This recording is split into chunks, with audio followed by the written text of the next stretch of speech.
بسم اللہ الرحمن الرحیم۔ ہم آج کے اس وقت میں استخارہ کی نماز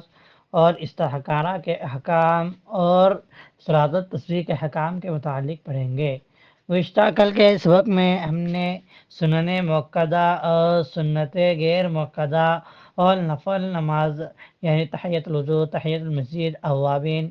چاشت اور اشراق اور تہجد کے متعلق پڑھا تھا۔ آج کے اس وقت میں ہم استخارہ کے متعلق پڑھیں گے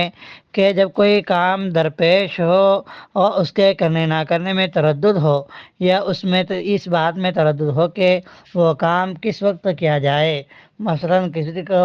حج کرنا ہو تو اس کے کرنے نہ کرنے میں تردد نہیں ہو سکتا، اس لیے کہ حج عبادت ہے اور عبادت کرنے نہ کرنے میں تردد کیسا؟ ہاں، اس میں تردد ہو سکتا ہے، تردد ہو سکتا ہے کہ سفر آج کیا جائے یا کل، تو یا اس سال حج کیا جائے یا آئندہ سال، تو ایسی حالت میں مستحب ہے کہ 2 رکعات نماز استخارہ پڑھی جائے اور اس کے بعد جس طرف طبیعت راغب ہو وہ کام کیا جائے۔ اور اگر نکاح کرنا ہو تو لڑکی کا پیغام دینے سے پہلے یا پیغام دینے کے بعد رشتہ پکا کرنے سے پہلے استخارہ کرنا بھی صحیح ہے۔ اسی طرح ہر جو کام ہے تو کسی بھی کام کے کرنے سے پہلے استخارہ کرے۔ استخارہ مطلب ہے یعنی اللہ تبارک و تعالیٰ سے خیر طلب کرنا۔ بہتر یہ ہے کہ 7 مرتبہ تک نماز استخارہ پڑھے، اس کے بعد وہ کام شروع کیا جائے۔ نبی کریم صلی اللہ علیہ وسلم صحابہ کو نماز استخارہ کی اس اہتمام سے تعلیم فرماتے تھے جیسے قرآن مجید کی تعلیم میں آپ کا اہتمام ہوتا تھا، یعنی صحابہ کو جس قدر قرآن مجید کی تعلیم سکھاتے تھے اس قدر استخارہ کی نماز بھی سکھاتے تھے۔ حضرت انس رضی اللہ عنہ فرماتے ہیں کہ روایت ہے کہ رسول اللہ صلی اللہ علیہ وسلم نے ارشاد فرمایا، جب کسی کام کا قصد کرو، ارادہ کرو تو 7 مرتبہ استخارہ کرو، پھر دیکھو تمہارا دل کس طرف چلتا ہے، جس طرف دل چلے اسی میں خیر و برکت ہوں گی۔ اور اس بات سے معلوم ہو گیا کہ خواب وغیرہ کی ضرورت نہیں، بلکہ اصل یہ ہے کہ استخارہ کے معنی ہے خیر اور بھلائی کو چاہنا، یعنی خیر کی دعا کرنا۔ اب جب کہ 7 مرتبہ یا 3 یا 5 مرتبہ استخارہ کر لیا تو ایک دعا مانگ لی گئی۔ بعض احادیث کے مطابق دعا ضرور قبول ہوں گی، یعنی مسنون استخارہ میں جس طرف دل آمادہ ہوگا وہی بہتر ہوگا۔ جہاد وغیرہ فرائض اور امور خیر میں استخارہ نہیں ہوتا۔ ہاں، وقت روانگی یا اس قسم کی دوسری چیزوں کے لیے استخارہ ہو سکتا ہے۔ حدیث شریف کے اصل الفاظ میں وعاقبۃ امری اور عاقبۃ عاجل امری و آجری ہے، مگر مناسب یہ ہے کہ عاقبۃ امری و عاجل امری مقرر کر لیا جائے، یعنی استخارہ کی جو دعا ہے وہ جو پڑھے تو اس کے اندر عاقبۃ امری پڑھی جائے۔ استخارہ کی مصنون شکل یہ ہے کہ رسول اللہ صلی اللہ علیہ وسلم کی صحیح حدیث سے ثابت ہے کہ جب کسی کام کا استخارہ کرنا ہو تو رات کو سونے سے پہلے 2 رکعت نفل نماز استخارہ کی نیت سے پڑھ کر التحیات اور درود شریف کے بعد یہ دعا پڑھے: اللہم انی استخیرک بعلمک واستقدرک بقدرتک واسألک من فضلک العظیم فإنک تقدر ولا اقدر وتعلم ولا اعلم وانت علام الغیوب اللہم ان کنت تعلم ان هذا الامر، یہاں پر یہ ان هذا الامر کی جگہ پر دل کے اندر ہمارے یہ بات لانی چاہیے کہ جو کام ہم کر رہے ہیں اس کام کو یہاں پر خیال کریں، أن هذا الأمر خير لي في ديني ومعاشي وعاقبة أمري وعاجل أمري وعاجله فاقدر لي ويسره لي ثم بارك لي فيه وإن كنت تعلم أن هذا الأمر، یہاں پہ بھی ان هذا الامر کے وقت دل میں اس کام کو خیال کرے جس کے لیے استخارہ کیا جا رہا ہے، شر لی فی دینی ومعاشی وعاقبت امری وعاجل امری وآجلہ فاصرفه عنی واصرفنی عنہ واقدر لی الخیر حیث کان ثم ردنی به۔ دعا کا ترجمہ ہے: اے اللہ، میں خیر اور بھلائی کی درخواست کرتا ہوں تیرے علم کے واسطے سے، اور قدرت کی درخواست کرتا ہوں تیری قدرت کے واسطہ دے کر، اور میں تجھ سے تیرے فضل عظیم کی مانگ کرتا ہوں، کیونکہ تو قادر ہے، میں قادر نہیں، تو سب کچھ جانتا ہے، میں علم نہیں رکھتا۔ اے اللہ، اگر تیرے علم میں یہ بات ہے کہ یہ کام میرے لیے بہتر ہے، تو میرے لیے میرے دین میں، میرے معاش، روزگار اور کام کاج میں، میرے کام کے انجام میں، اور میری فوری معاملے میں اور بعد کے معاملے میں تو مجھ کو اس کی قدرت عطا فرما۔ اور اگر تیرے علم میں یہ ہے کہ یہ کام برا ہے، تو میرے دین میں، میرے روزگار میں، میرے کام کے انجام میں، میرے فوری یعنی فی الحال معاملے میں، اور بعد یعنی آئندہ کے معاملے میں، تو اس کام کو مجھ سے ہٹا دے، اور مجھے اس کام سے ہٹا دے، اور مقرر کر دے میرے لیے بھلائی جہاں بھی ہو، پھر مجھے اس پر راضی کر دے۔ تو ہم نے آج کے سبق میں استخارہ کے متعلق پڑھا ہے۔ یہ استخارہ سفر کے لیے کرنا ہو تو حالت سفر کہے، اور نکاح کے لیے کرنا ہو تو نکاح کے دل میں خیال کرے، کسی چیز کی خرید و فروخت کے لیے کرنا ہو، اور اس کا یہ ہے کہ اس دعا کو پڑھنے کے وقت باوضو قبلہ رو ہو کر سو جائے۔ یہ دعا پڑھنے کے بعد قبلہ رو سو جائے۔ اگر خواب میں سفیدی یا سبزی دیکھے تو سمجھ لے، یعنی سفیدی یا ہرا رنگ دیکھے تو سمجھ لو کہ یہ کام اچھا ہے اور کرنا چاہیے، اور اگر سیاہی یعنی کالا رنگ یا سرخ دیکھے تو سمجھ لے کہ یہ کام برا ہے، نہ کرنا چاہیے۔ اگر کسی وجہ سے نماز نہ پڑھ سکتا ہو، مثلا جلدی ہو یا